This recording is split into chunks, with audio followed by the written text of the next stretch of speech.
G'day to all my friends and family, and welcome to this episode of Jim's 5am Club. It's late in the afternoon on this Sunday in winter, but it was a beautiful, beautiful day today, and I thought I'd go for a walk down here by the bush.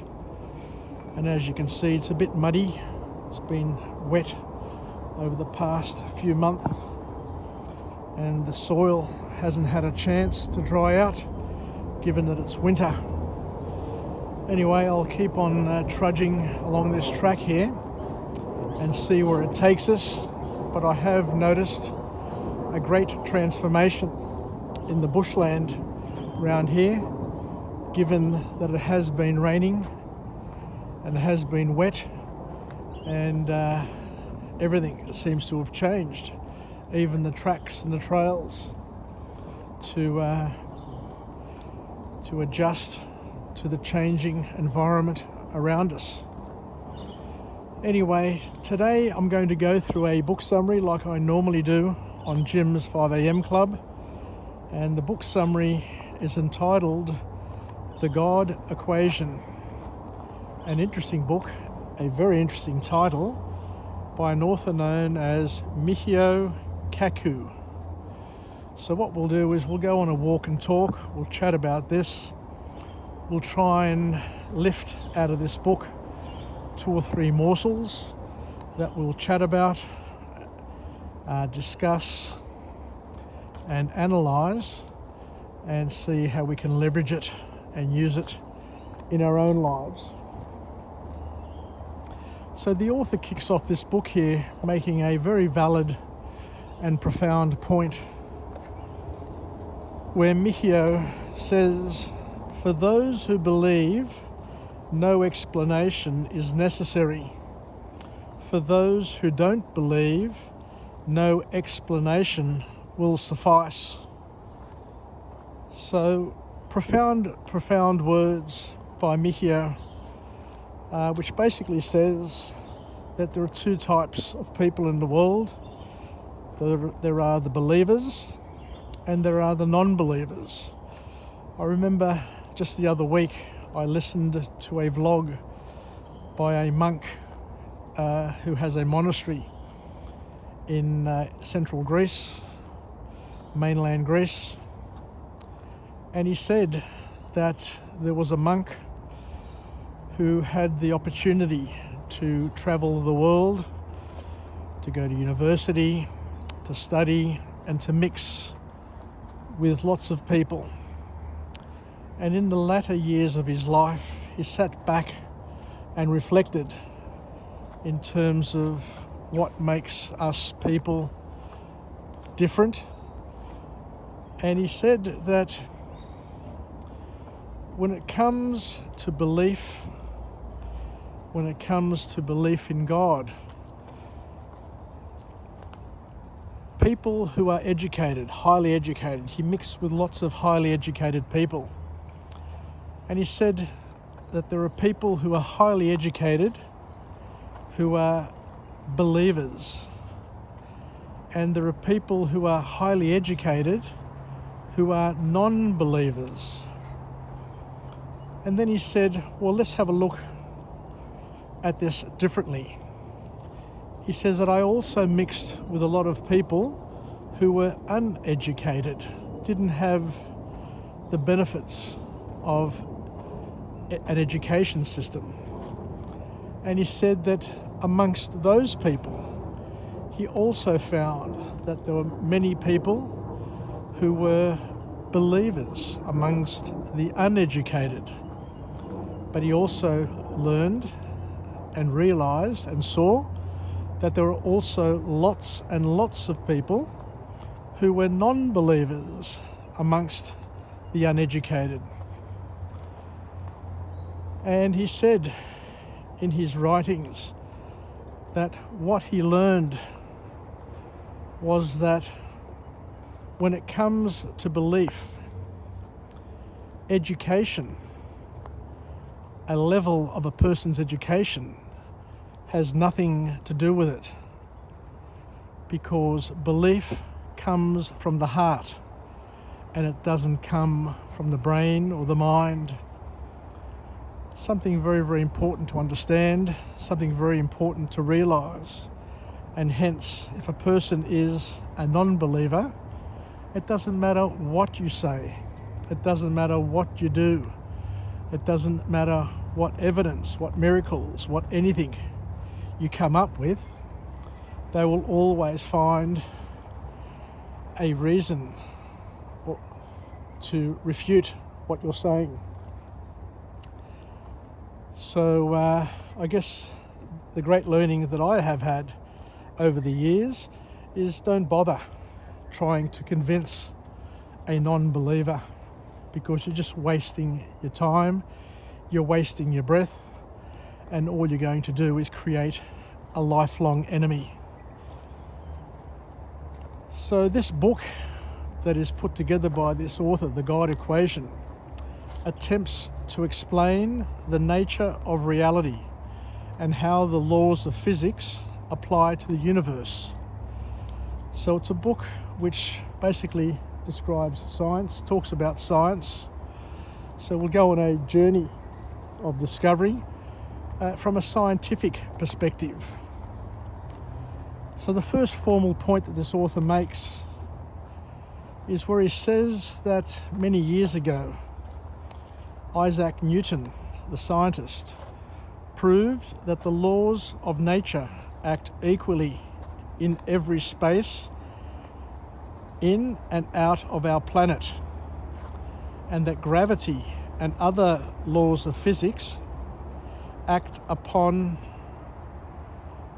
outer space and in Earth and on Earth equally. So all of a sudden we had a discovery. We had these laws that were established and identified.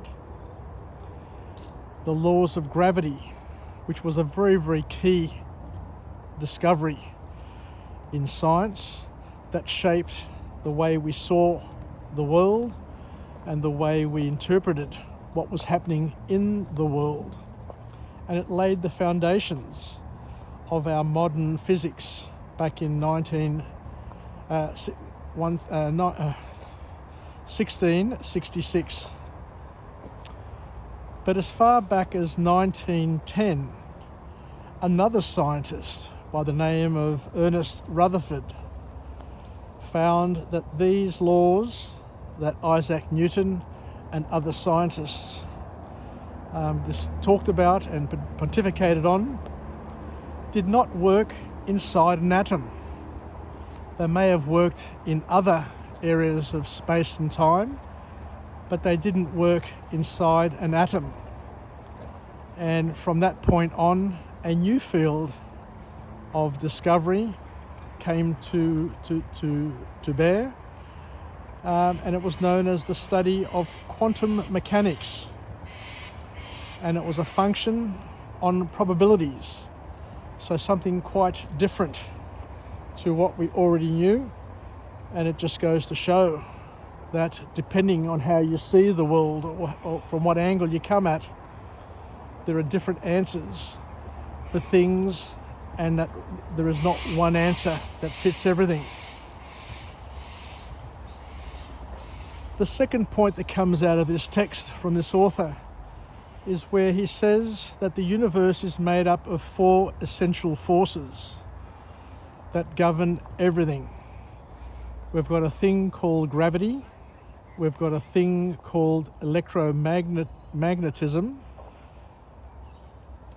and we've got a strong force and a weak force.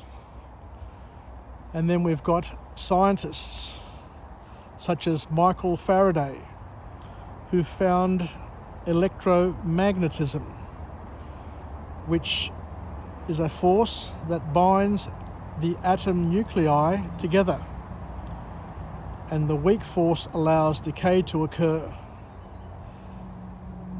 But the most important discovery of all is that there is a lot that is yet to be discovered.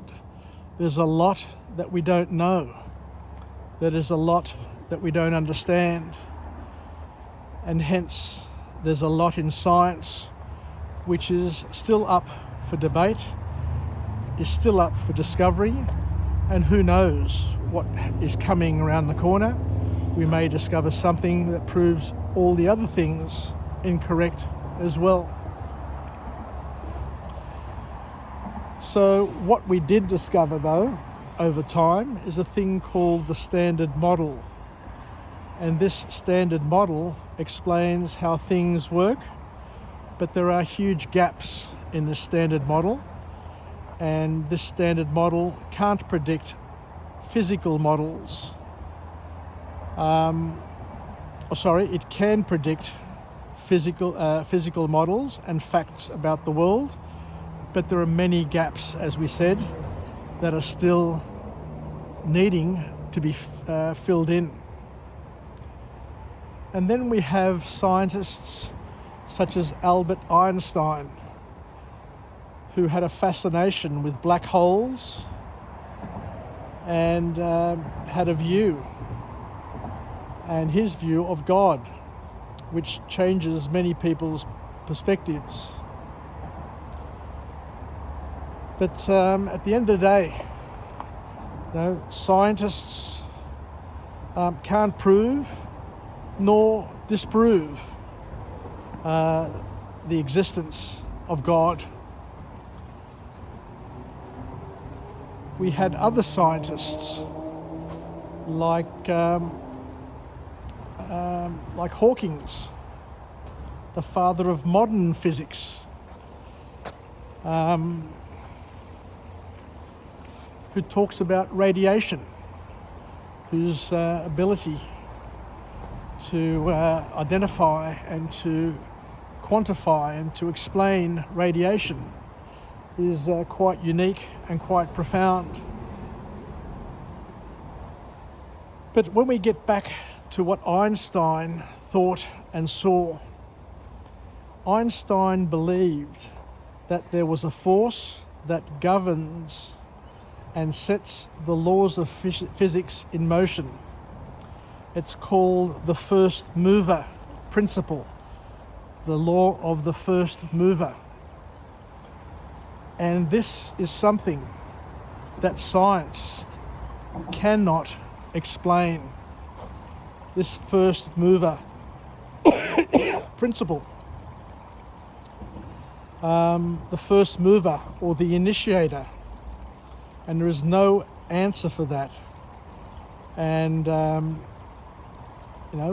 and this whole thing about the first mover or the initiator is basically what set everything in motion in the first place.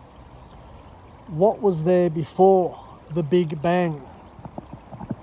There are a lot of scientists who will have you believe that everything happened as one big fanciful fluke, this monumental fluke of things that happen together that create the scientific rules and properties that we have today. When I was but a child, I remember time and time again being perplexed by the one recurring question that I always had. What was there before there was nothing? And I'd close my eyes and I'd see darkness. And I said to myself that even darkness is something. I was trying to imagine nothing. And even nothing is something. And I remember I was only about 7 or 8 years old, and I'd be sitting in the room. I remember lying on my parents' bed one day, and the beam of light, the sunlight, was coming through the blinds. And as I was, jumping up and down on the mattress, I could just see some very, very small particles of dust just moving about through that light that came through the window. And those small particles, just had me perplexed. And I was saying to myself, time and time again, what was there before there was something? This whole concept is just so perplexing, is just so powerful that it, I guess, got me on the path of my Christian beliefs to try and understand, the meaning of life, and to appreciate and to know in my heart that there is a God, there is a creator. And it's interesting to see that this book talks about the fact that science can take you to a certain place. It can take you along a path, but at some point that path becomes hazy. That path ends, and science can't describe certain things. It can't teach us certain things. And as Einstein talks about, this prime mover, this initiator, what was there, what created, what initiated the Big Bang? It didn't just happen as a fluke. And the more we learn about the universe, the more we learn about the enormity of the universe, the more spectacular this whole concept becomes. And I remember Steve Hawking talking about the fact that the universe continues to expand, and the planets, the galaxies, the stars, everything within that creation is getting further and further apart, which once again is mind-boggling. The fact that you can look up at the sky and see a star, and then considering that star may have disappeared, because that light has taken many, many years to come to your eye, and that star may no longer be there. So you're only perceiving that star in the sky. It may not be a real star anymore.